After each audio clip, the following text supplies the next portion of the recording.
The Galactic Academy of Strategic Command was the oldest military school in the known universe. For 6,000 years, it had trained officers from 347 different species. Its war simulations were famous across every star system. They were complex, brutal, and designed to break the pride of even the most brilliant minds. When the Academy accepted its first human exchange student, most of the instructors laughed quietly among themselves. Humanity had only discovered faster-than-light travel 40 years ago. In galactic terms, they were bobbies, infants who had just learned to crawl while everyone else was running marathons. Arrived on a cold morning without any ceremony. She was 23 years old, short by galactic standards, with black hair that she always kept tied back in a simple ponytail. Her face often carried an expression that others mistook for boredom or disinterest. She had graduated at the top of her class from Earth's United Defense Institute, but her achievements meant nothing here. Earth's military academy was younger than some of the furniture in this building. Her assigned mentor was a named Admiral Thresh. There were tall beings with 4 arms and skin that shifted colors based on their emotions. Admiral Thresh had commanded fleets in 3 major wars. He had trained thousands of officers who went on to become legends. When he reviewed file, he did not bother to hide his doubt. Humans were known throughout the galaxy for 2 things. First, they were stubborn to the point of stupidity. Second, they had an unsettling comfort with violence that made other species nervous. Neither of these traits impressed the Admiral. "You understand," Thresh said during their first meeting, his voice deep and formal, "that our simulations operate on principles your species has never encountered. Quantum fleet dynamics, temporal logistics, psionic interference patterns. These are concepts that take most species decades to master." Sat in a chair designed for beings twice her size. Her feet did not touch the floor. She nodded politely and said, "I am a fast learner." Thresh made a sound that might have been a sigh. He had heard those words before from countless young officers who thought confidence was the same as competence. For 3 months was completely unremarkable. She attended every lecture without complaint. She completed her assignments adequately but never exceptionally. She asked questions that seemed almost childishly simple to her classmates. When would you retreat instead of fight? Why did this fleet choose defense over attack? What happens to the civilians during a blockade? Her classmates found her boring. They were heirs to warrior dynasties that stretched back thousands of years. They were prodigies from species that had fought interstellar wars before humans had discovered fire. They had grown up with tactical theory, the way human children grew up with fairy tales. Next to them was invisible. She ate alone in the dining hall. She walked alone through the academy's ancient corridors. She never joined study groups or social gatherings. Some students thought she was arrogant. Others thought she was simply lost. Most did not think about her at all.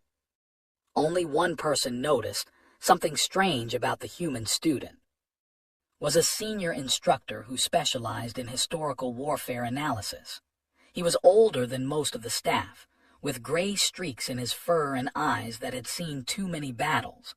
His job was to study the past so that future officers could avoid its mistakes. One evening was walking through the academy archives when he spotted. She was sitting alone at a terminal, surrounded by stacks of data crystals. The blue light of the screen cast shadows across her face. He stopped and watched her for a moment. She was not studying the famous campaigns that filled the academy curriculum. She was not reading about the great victories or the legendary commanders. Instead, she was reading something else entirely. "Curious choice of material," said, stepping closer. Looked up. She did not seem surprised or embarrassed to be caught. In her hands was a containing the complete records of the 30-year silence.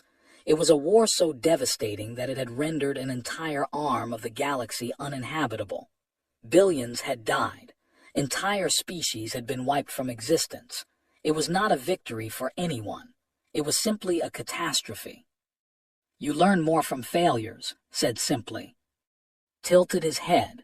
Most students avoided studying defeats. They wanted to learn how to win, not how to lose. But here was this human girl, reading about the worst disaster in galactic history as if it held some secret treasure. "What are you looking for?" he asked. Was quiet for a moment. Then she said, "Mistakes. I am looking for mistakes that nobody noticed." Did not know what to say to that. He nodded and walked away, but something about her answer stayed with him. Over the following weeks, he began to watch her more carefully.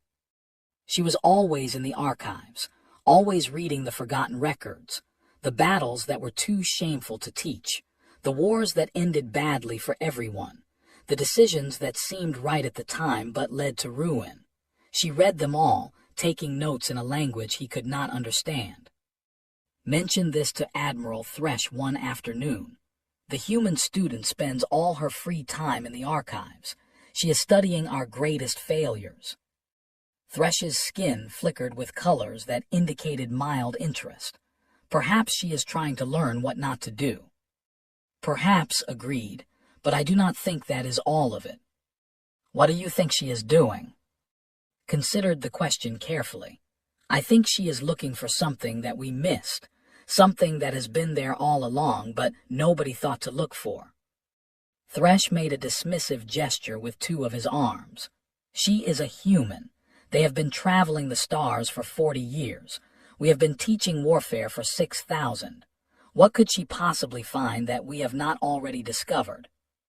It was a reasonable point, had no argument against it, but still, the feeling would not leave him. There was something about the way looked at those records, something in her eyes that he could not name. 3 months passed. The semester moved toward its end, and everyone at the academy began to prepare for the event that defined every student's career. The final examination. It was not simply a test. It was an experience that changed everyone who went through it. For 6,000 years, the best military minds in the galaxy had entered the simulation chamber and emerged humbled, broken, rebuilt into something stronger. Had heard the stories. She knew what was coming. And unlike her classmates who trained and studied and practiced with desperate energy, she spent her last free days doing exactly what she had been doing all along.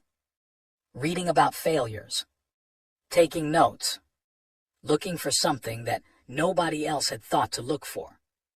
And slowly, piece by piece, she began to find it. In the ancient archives of the Academy, buried under thousands of years of accumulated knowledge, there was a mistake, a small error in assumption that had been made so long ago that everyone had forgotten it was an assumption at all. Everyone had accepted it as truth without question. Everyone except. She did not tell anyone what she had found. She simply continued her work, quiet and patient, while the academy buzzed with nervous energy around her. The final examination was coming, and was ready for it in ways that nobody could have imagined. The simulation chamber was the heart of the academy. It was a massive room buried deep underground, surrounded by walls made of a metal that no longer existed anywhere else in the galaxy. Inside this room, entire star systems could be created and destroyed in perfect detail. Fleets of ships could fight wars that felt completely real. Students could command millions of soldiers and watch civilizations rise and fall.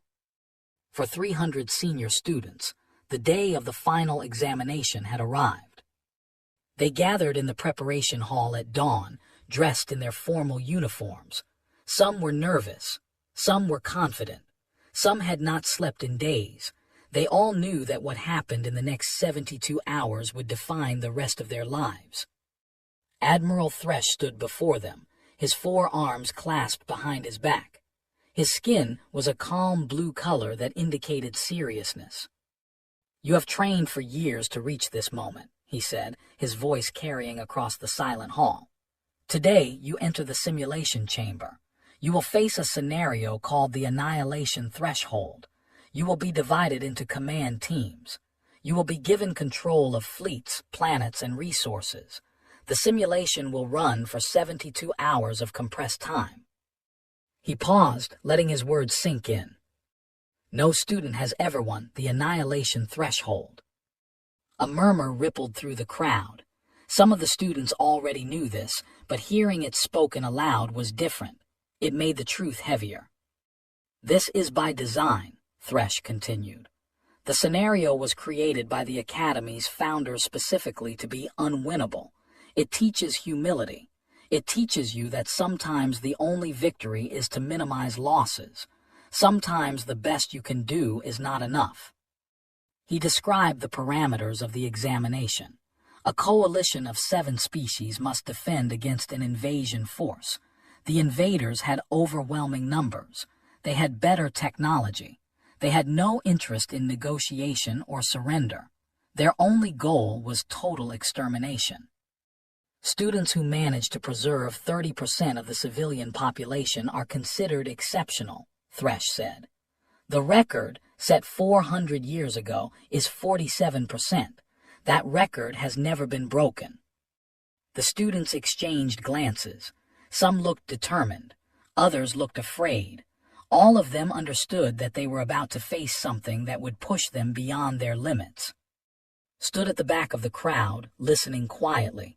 Her face showed nothing. She had read about the annihilation threshold in the archives. She had studied every recorded attempt to beat it. She had analyzed the scenario from every angle. And she had found something that did not make sense. When the teams were assigned, received a minor role. She would be a logistics coordinator for a secondary fleet. Her commanding officer was a crystalline being named, whose species was famous for their cold logic and complete lack of emotion, looked at with facets that reflected no warmth. Your job is simple, said. Keep the supply lines organized. Do not speak during tactical discussions. Watch and learn. Nodded, understood. The students entered the simulation chamber. The doors sealed behind them with a sound like thunder, and then the war began.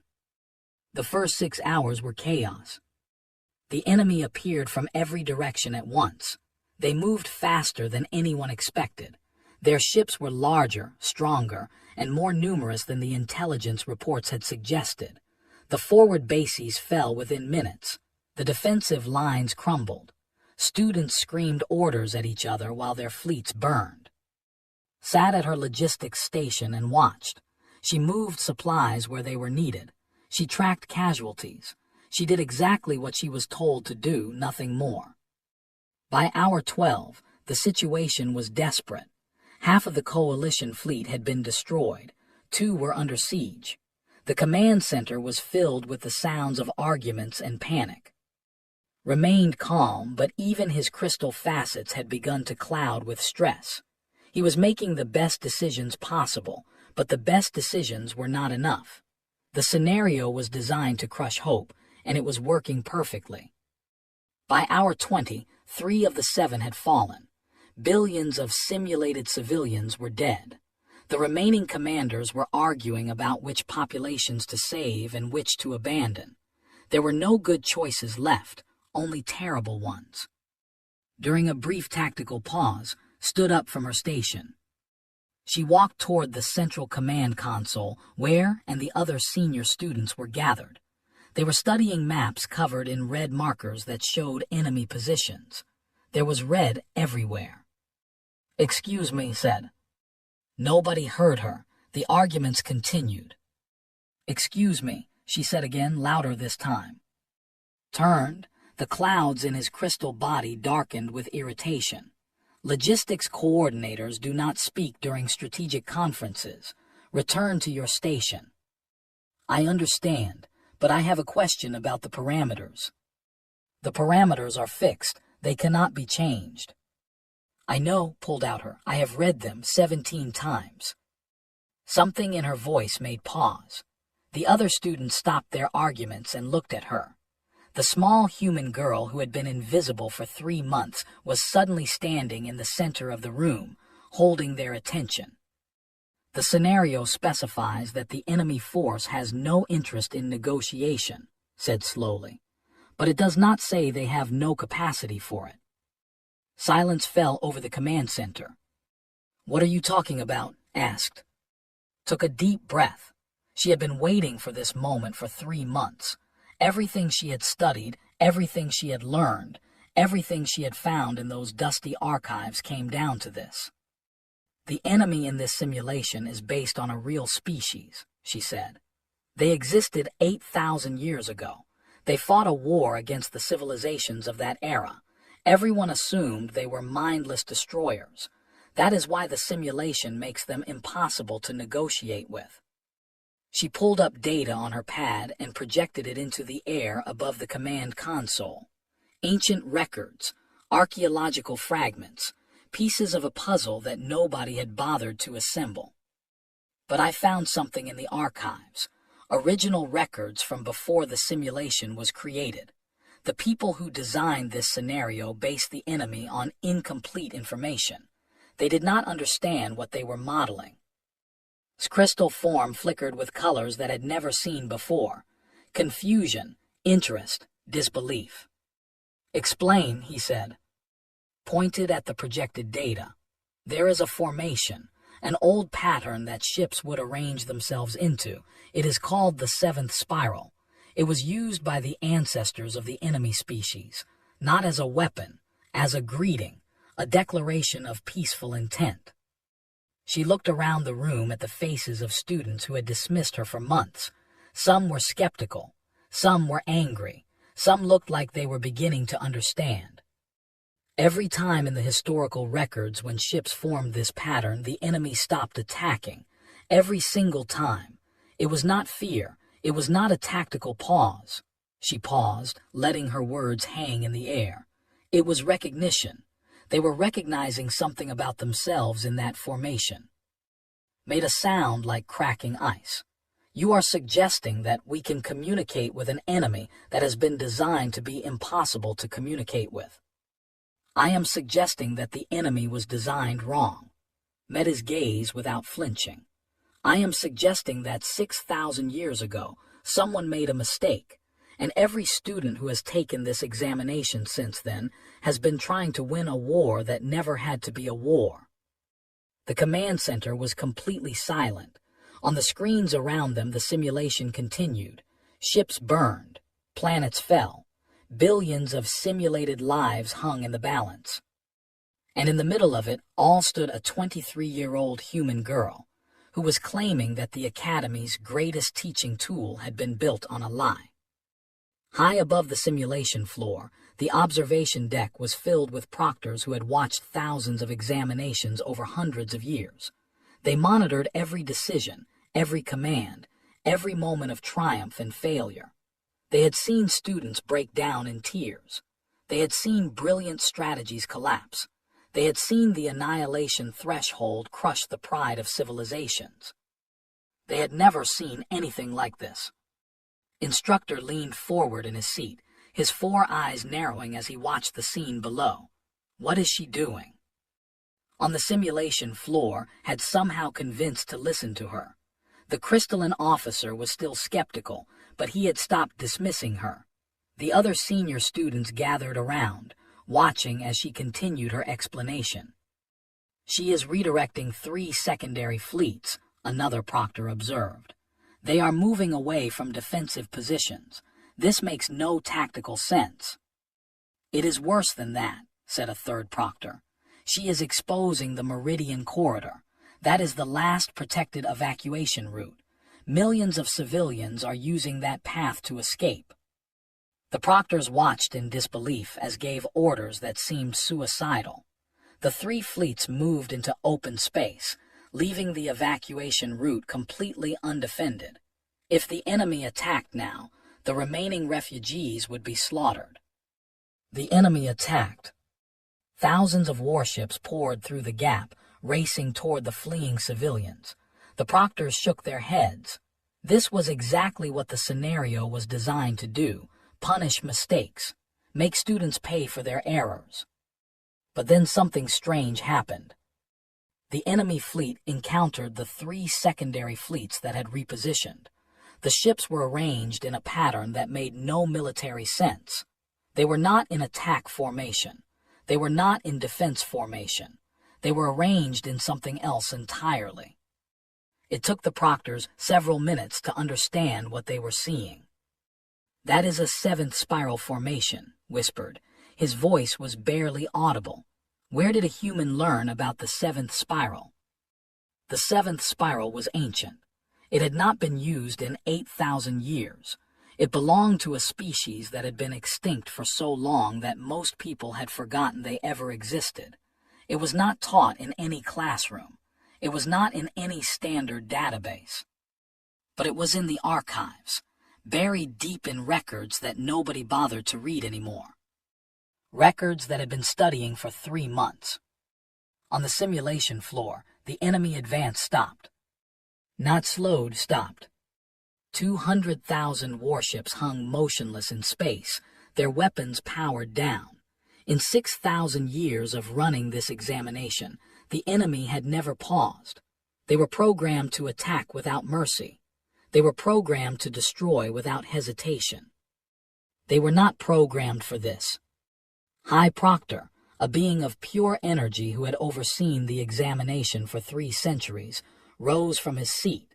His form crackled with agitation. "Shut it down," he demanded. "The simulation parameters are sacred. She is exploiting a bug in the system." "It is not a bug," said quietly. He was scrolling through data on his personal console, checking records that he had not looked at in decades. "I have been reviewing her archive access logs. She has been reading original source documents from before the simulation was compiled. She found an inconsistency that has been embedded in the system since its creation." "That is worse." His energy form flared with anger. "She is undermining 6,000 years of Academy tradition." Admiral Thresh sat in silence, watching the scene below. His skin had shifted to colors that none of his colleagues could read. He watched standing in the middle of the command center, surrounded by senior students who were twice her age, and from species that had been traveling the stars for. She looked calm. She looked certain. She looked like she knew exactly what she was doing. Thresh activated the emergency communication channel. His voice echoed across the simulation floor. "Candidate, this is Admiral Thresh. What exactly are you planning to do?"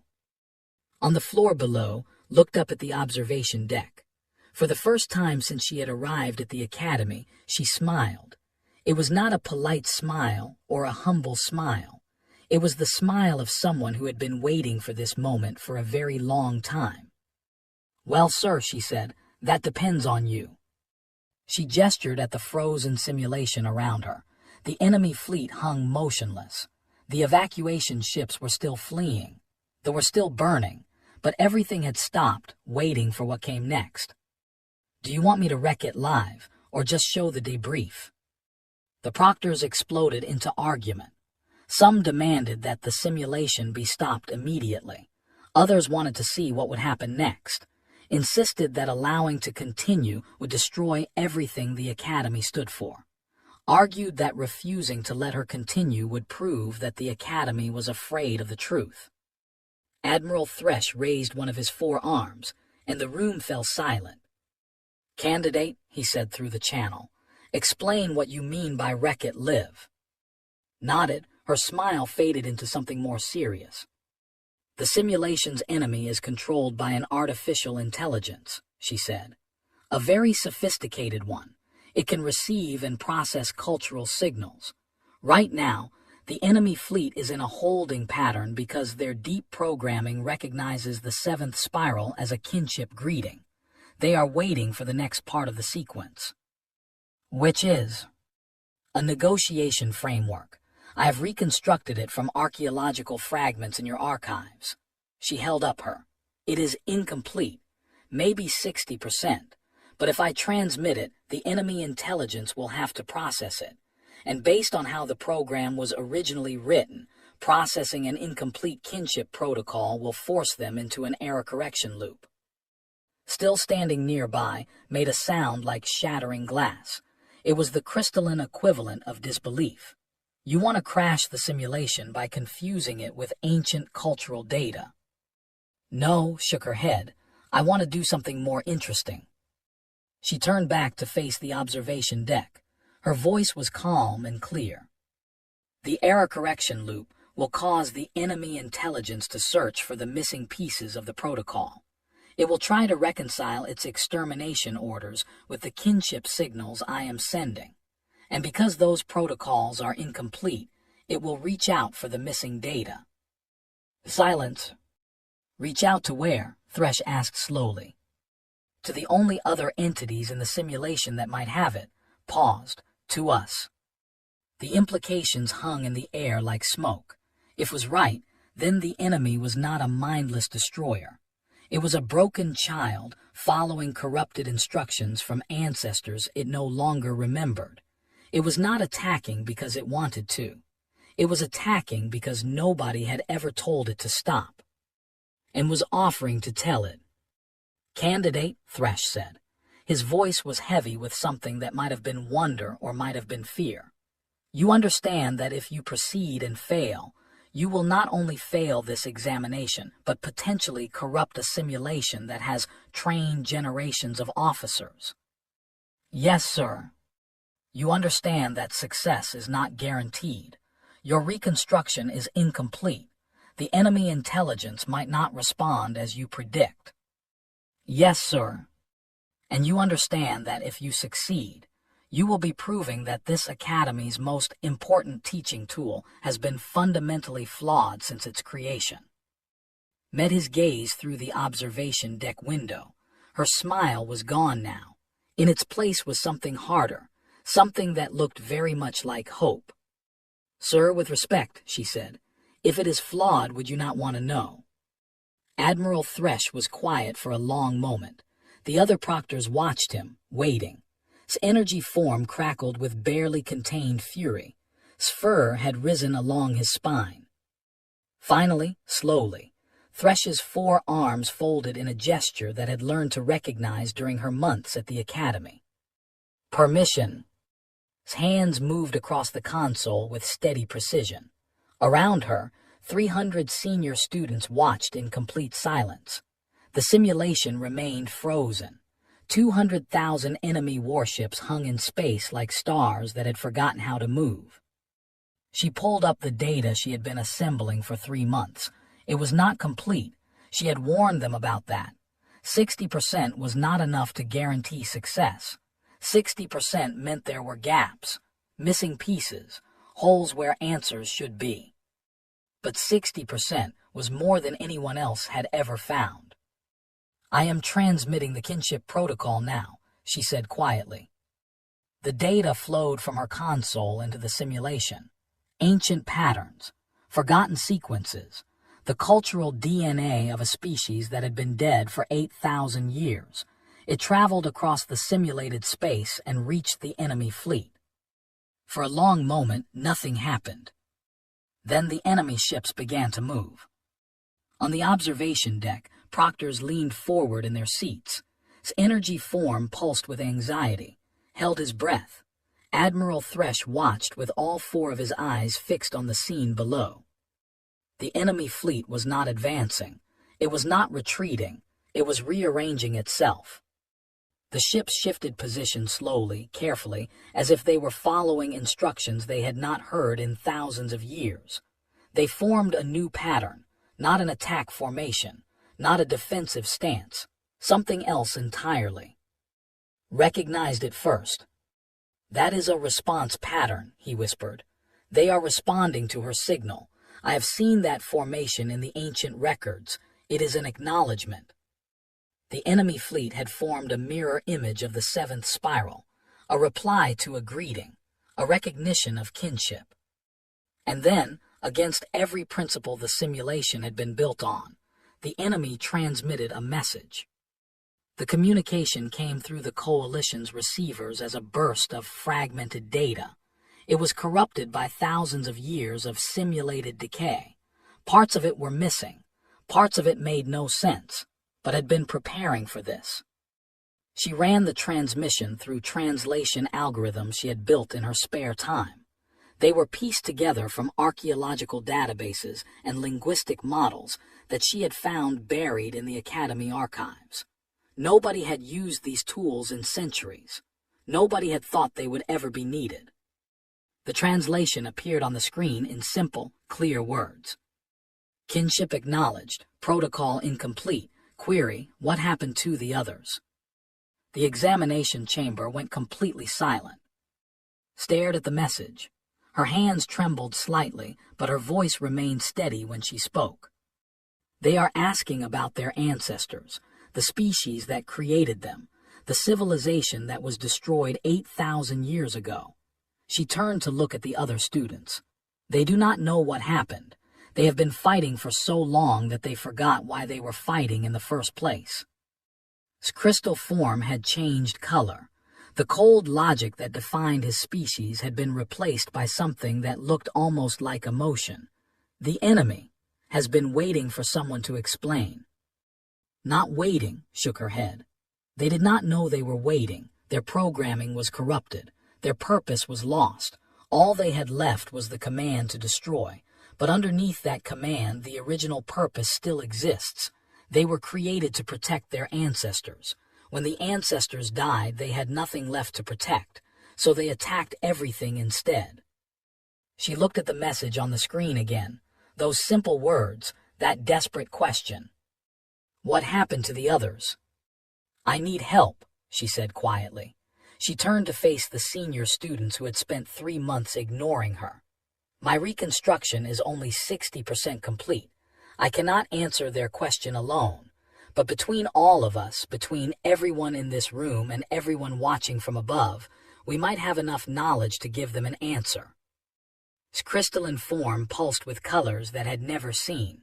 When he spoke, his voice had lost all its earlier coldness. What do you need? Began to explain.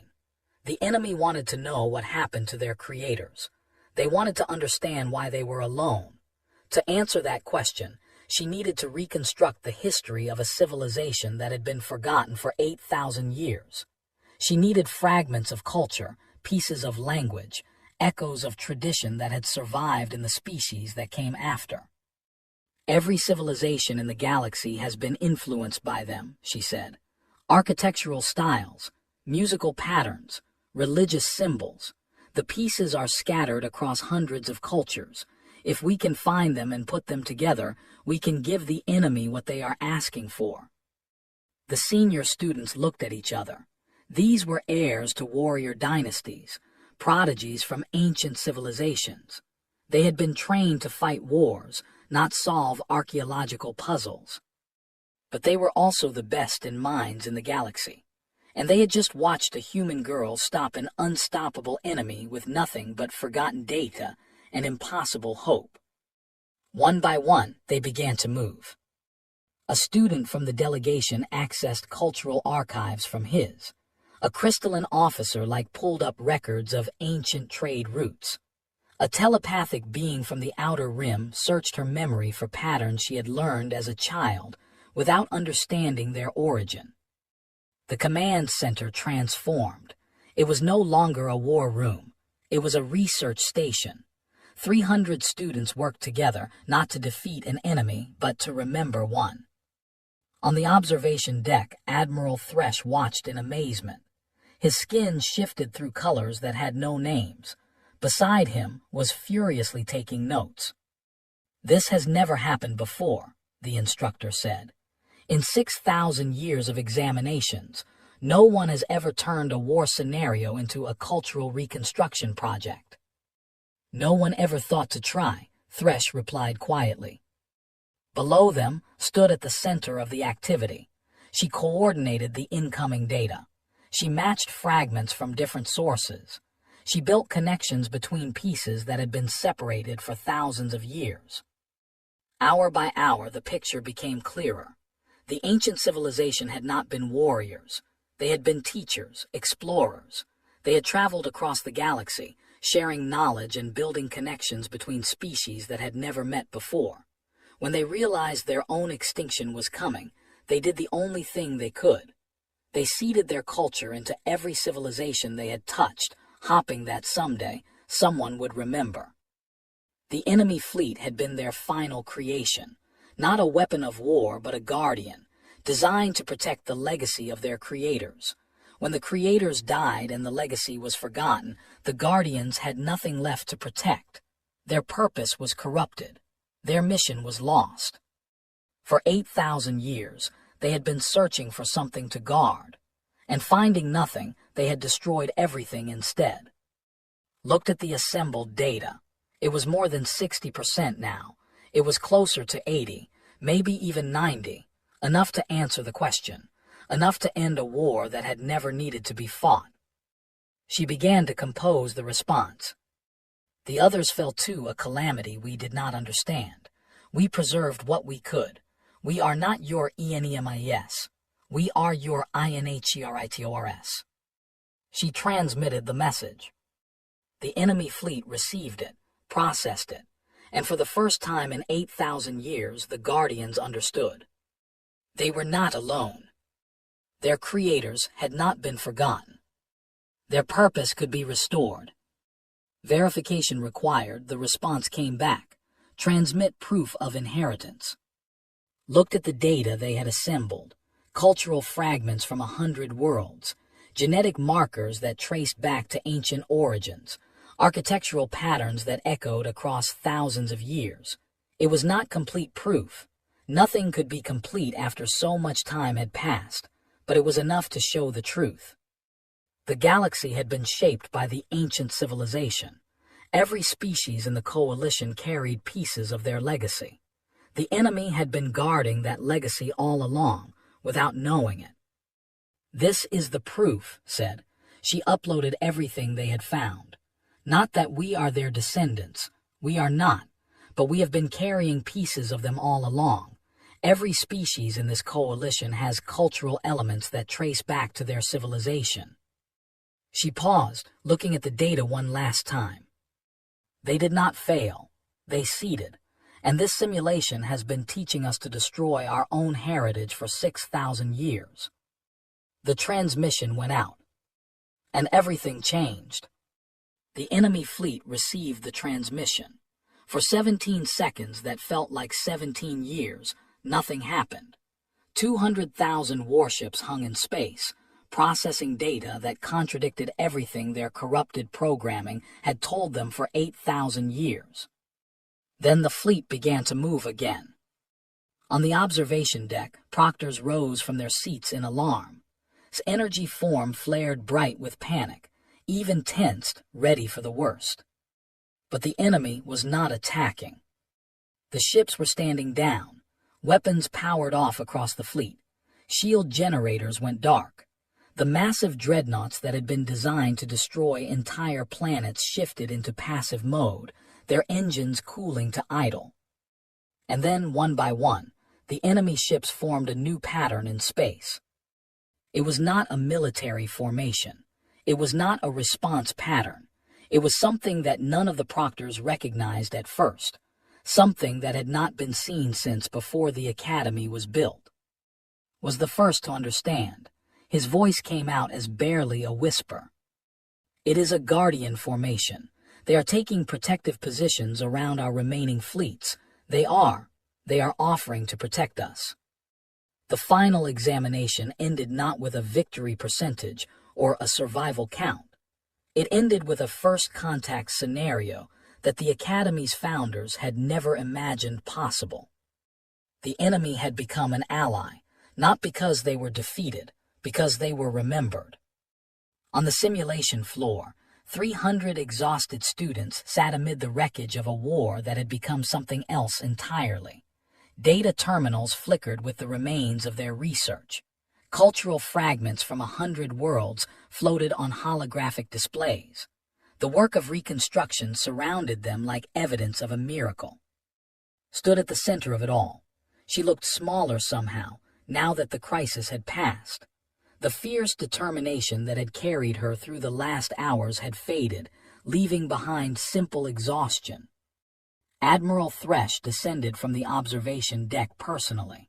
His skin had settled into colors that none of his students had ever seen before, colors that expressed emotions he had not felt in centuries of military service.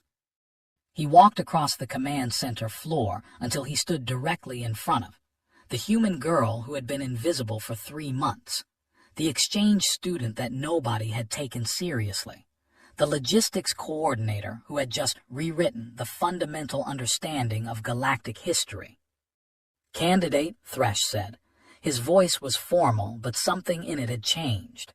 "You have irreparably altered the most important training tool in galactic history." "Yes, sir. You have proven that generations of this academy's finest minds failed to question basic assumptions about the scenario they were studying." "Yes, sir. You have demonstrated that a species 40 years into interstellar travel can see what elder civilizations missed for 6,000 years. Hesitated. For the first time since the examination began, she looked uncertain. "Sir, I did not do anything special. I just read the archives. Everything I found was already there. Someone just had to look." Thresh's 4 arms unfolded in a gesture that did not recognize. She would learn later that it was reserved for moments of profound respect, a gesture that Thresh had not used in over 200 years. "That," he said quietly, "is precisely the point." Around them, the other students were beginning to stand. They looked at with expressions that ranged from shock to admiration to something that might have been shame. For 3 months, they had dismissed her. They had ignored her questions. They had assumed that a human had nothing to teach them. They had been wrong. Approached, his crystal form still showing colors that had never seen before. He stopped in front of her and made a gesture that she had learned was the highest expression of respect in his culture. "I apologize," he said simply. "I should have listened to you from the beginning." Shook her head. "You could not have known. None of us knew. That was the whole point. The assumptions were built into everything. The scenario, the curriculum, the way everyone was taught to think about war and enemies and conflict. 6,000 years of accumulated blindness." She looked around the room at the faces of students from dozens of species. Beings that had been her classmates and competitors, and now something else. Partners in a discovery that would change everything. "I did not beat the examination," she said. "We did, all of us together. My 60% reconstruction would have failed on its own. It was the pieces that everyone else contributed that made the difference." Had descended from the observation deck as well. The old instructor stood at the edge of the crowd, watching with eyes that held something like wonder. "What happens now?" someone asked. Thresh turned to address the room. His voice carried the weight of command, but also something new, something that sounded almost like hope. "Now we rebuild. The simulation must be redesigned. The curriculum must be reviewed. Everything we taught about this scenario must be." He paused, his skin shifting through colors that expressed the magnitude of what had happened. "Candidate has shown us that our greatest teaching tool was built on a mistake. That is not a failure. It is an opportunity." He looked at the holographic display still floating in the center of the room. The cultural fragments, the archaeological data, the pieces of a forgotten civilization that had been hiding in plain sight for 8,000 years. "The ancient civilization seeded their culture across the galaxy," Thresh continued. "They hoped that someday someone would remember them. Today, we have begun that remembering, not just for them, but for ourselves, for every species that carries a piece of their legacy without knowing it." He turned back too. "You will be offered a permanent position at this academy. Every institution in the galaxy will want you after word of this spreads. You can name your price." Was quiet for a moment, then she shook her head. "Thank you, sir, but I think I will go home." Surprise rippled through the room. After what she had just accomplished, she was turning down the opportunity of a lifetime. "May I ask why?" Thresh said. Looked at him with eyes that seemed older than her years. "Because this is just one mistake, one assumption that nobody questioned. How many others are there? How many wars are being fought right now because someone made a bad assumption 6,000 years ago and nobody thought to check?" She paused, choosing her words carefully. I want to see what other mistakes we have not questioned yet, and I think I can do that better from Earth than from here." Thresh was silent for a long moment. Then his 4 arms folded again in that gesture of respect. "Then go," he said. "Find the mistakes, question the assumptions, and when you discover something that changes everything again, I hope you will remember us." Smiled, it was a small smile, tired but genuine. "I will." The Academy did not abandon the annihilation threshold simulation. Instead, they added something new. After students completed the traditional 72-hour examination, after they experienced the crushing despair of fighting an unwinnable war, they were given access to the archives. All of them, everything had used. And they were asked a simple question. The scenario you just experienced is based on incomplete data. Find what is missing. Most students failed. The assumptions were too deeply embedded. The pattern of thinking about enemies as enemies was too strong. They saw what they expected to see, not what was actually there. But some students succeeded. And when they did, they learned the most important lesson the Academy could teach. The difference between an unwinnable war and an unrecognized opportunity was often just a matter of asking better questions. Returned to Earth 3 weeks after the examination. She refused 17 offers of permanent positions. She declined interviews from news organizations across the galaxy. She went home quietly, without fanfare, the same way she had arrived. When reporters finally tracked her down and asked what she planned to do next, she gave the same answer every time. "I want to see what other assumptions we have not questioned yet." She was 24 years old. She had just rewritten 6,000 years of military doctrine. And she was only getting started. Years later, when historians wrote about the incident, they would debate what made it possible. Was it human stubbornness? The willingness to spend months reading boring archives that nobody else cared about? The fresh perspective of an outsider who had not been trained to accept certain things as true? Admiral Thresh, in a paper published 3 years after the examination, offered his own answer. Humanity's greatest weapon was never their ships or their soldiers.